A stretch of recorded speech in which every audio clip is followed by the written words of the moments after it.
ખેડૂતો માટે હંમેશા રાજ્યની સરકારે સંવેદના રાખી છે। હમણાં 25,000 કરોડ એટલે ખરીદી અને પેકેજ આખા ઇતિહાસમાં ક્યારેય કમોસમીમાં ન મળ્યું હોય એ પ્રકારની મદદ ચાહે કોઈ પણ વિપક્ષની સરકારો હોય ત્યાં પણ નથી। હું રાજનીતિની વાત કરવા નથી માગતો। ખેડૂત એ અમારા માટે પ્રાયોરિટી છે, પ્રોપોગેન્ડા નથી, એજન્ડા નથી।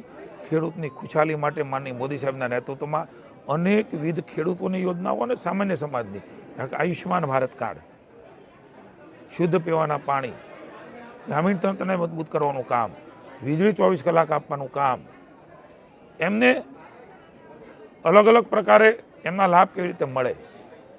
હું ગણાવવા જાઉં તો ખૂબ બધી યોજનાઓ છે, ભૂતકાળમાં ક્યારેય કોઈ સરકારે નથી આપી। નાની મોટી સમસ્યા આવે ત્યારે રાજ્યની સરકાર એ હંમેશા ખેડૂતોની બાજુમાં પડખે ઊભી રહી છે। ખેડૂતોને જ હંમેશા પ્રાયોરિટી આપી છે, પ્રોપોગેન્ડા નથી કર્યા। હું સમગ્ર ખેડૂતોને વિશ્વાસ અપાવું છું। અમારે મન તમારી અંદર બેઠેલો ભગવાન રામનો રાજીપો, ઈશ્વર જોવે એ રીતે આર્ટિફિશિયલ નહીં, તમને જે જરૂરિયાત હોય। ભૂતકાળમાં પણ ભૂપેન્દ્રભાઈએ બોલ્યા વગર ખૂબ કર્યું છે। બધી જ વ્યવસ્થાઓ, સરકારી વ્યવસ્થાઓ, સરકારી તંત્ર અને લાંબા ગાળાનું આયોજન એ હંમેશા ભૂપેન્દ્રભાઈનો દૃષ્ટિકોણ રહ્યો છે।